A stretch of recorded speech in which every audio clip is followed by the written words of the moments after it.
दोस्तों अब ये भी खबर आई है कि रूस ने अमेरिका के उस फाइटर जेट को मार गिराया है जिसे यूक्रेन की वायुसेना इस्तेमाल कर रही थी। रूस ने अमेरिका में बने हुए F-16 फाइटर जेट को मार गिराया है और यह जानकारी खुद रूसी सरकारी मीडिया ने दी है। रूस की सेना ने पुतिन के बाहुबली कहे जाने वाले S-300 एयर डिफेंस सिस्टम की मदद से इस लड़ाकू विमान को निशाना बनाया। रूसी सेना के कमांडर कॉलसाइन सेवर ने यह जानकारी दी है।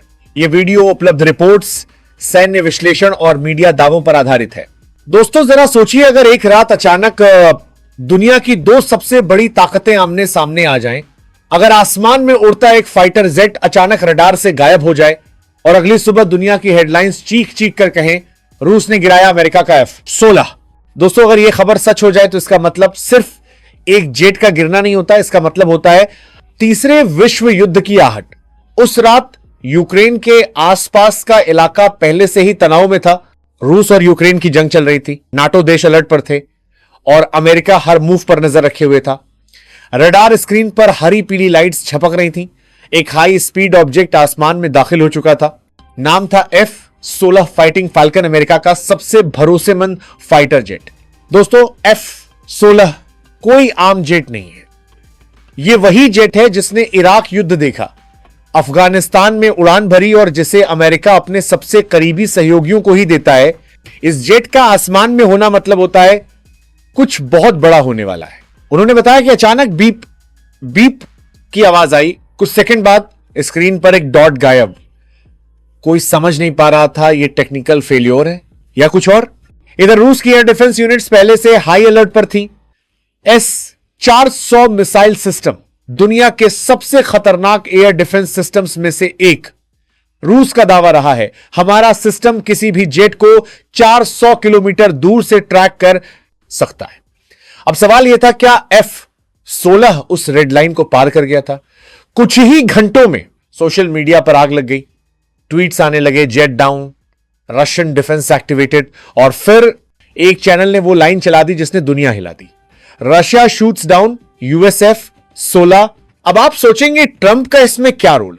दोस्तों ट्रंप वो राष्ट्रपति रहे हैं जिन्होंने रूस के साथ रिश्तों को लेकर विवाद झेला और कहा था आई कैन स्टॉप वॉर्स। ऐसे में जब ऐसी खबर आई तो सवाल उठना लाजमी था। खबर फैलते ही वॉशिंगटन में हाई लेवल मीटिंग।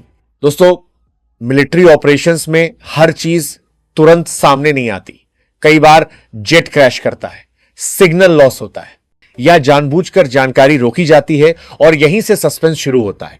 अगर रूस ने सच में यूएस जेट गिराया होता, नाटो जवाब देता, अमेरिका जवाब देता और दुनिया एक कदम युद्ध के करीब पहुंच जाती। लेकिन क्या हुआ? कुछ घंटों बाद बड़े इंटरनेशनल चैनल शांत, कोई ऑफिशियल कंफर्मेशन नहीं, बस क्लेम्स और काउंटर क्लेम्स। यही वो पल था जहां सच्ची कहानी और अफवाह अलग होती हैं। दोस्तों जिस पल F-16 रडार से गायब हुआ उसी पल रूस का सबसे खतरनाक हथियार एक्टिव मोड में था, S-400 ट्रायम्फ। यह सिस्टम एक साथ 300 से ज्यादा टारगेट ट्रैक कर सकता है, हाइपरसोनिक स्पीड पकड़ सकता है और स्टेल्थ जेट्स को भी देख सकता है। रूस का दावा है कि हमारे आसमान में पंछी भी उड़ जाए, हमें पता चल जाता है। रूसी डिफेंस कंट्रोल रूम में अचानक अलार्म बजा, स्क्रीन पर एक मैसेज चमका, अननोन एरियल ऑब्जेक्ट। ऑपरेटर ने ऊपर देखा। अब सवाल यह था ये यूक्रेनी जेट है या नाटो का? दोस्तों हर देश के आसमान में एक रेड लाइन होती है, उस लाइन को पार करना सीधा मतलब युद्ध की घोषणा। रूस पहले ही साफ कह चुका था अगर नाटो का कोई जेट हमारे एयर स्पेस के करीब भी आया तो जवाब मिलेगा। अब जरा इस पल की कल्पना करो, कमांडर के सामने स्क्रीन, उंगली मिसाइल बटन के ऊपर और पूरा रूम साइलेंट। एक आदेश मिलते ही इतिहास बदल सकता था।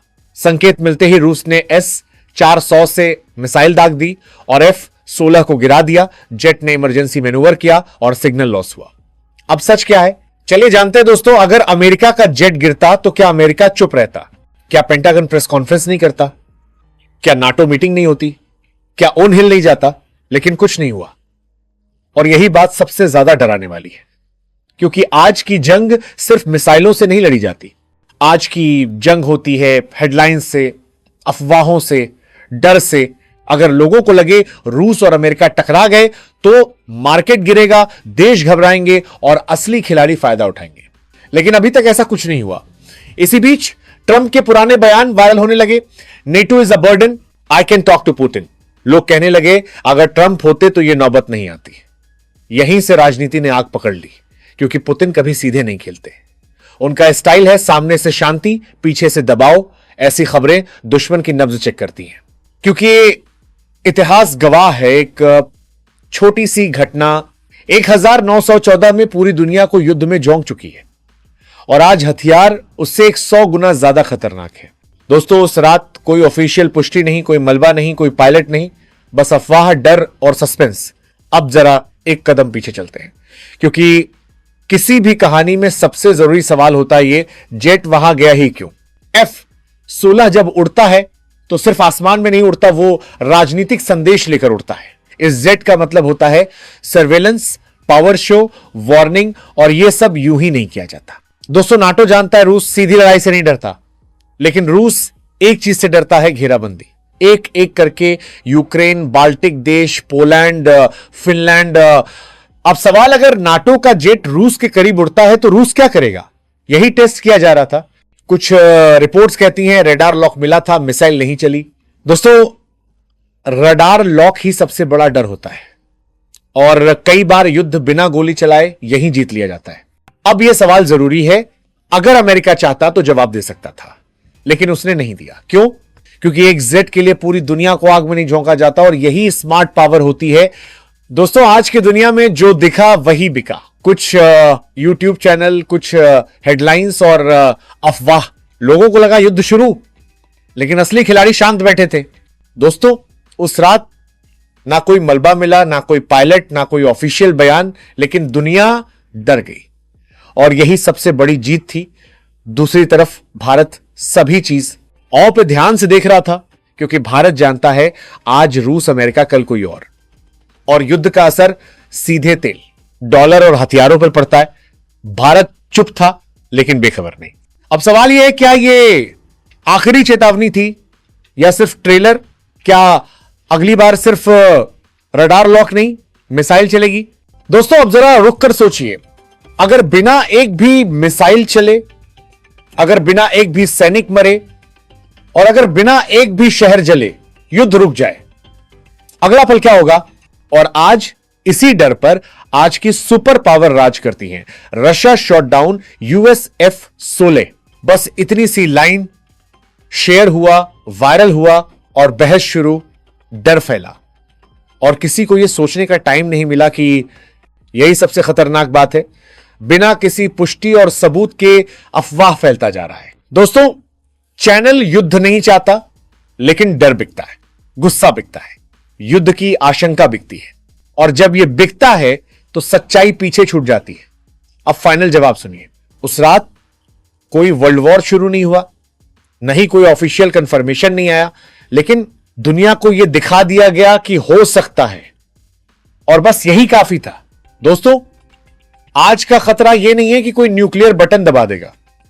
खतरा यह है कि किसी दिन कोई गलत खबर किसी गलत फैसले को जन्म दे देगी, और फिर माफी मांगने का मौका भी नहीं मिलेगा।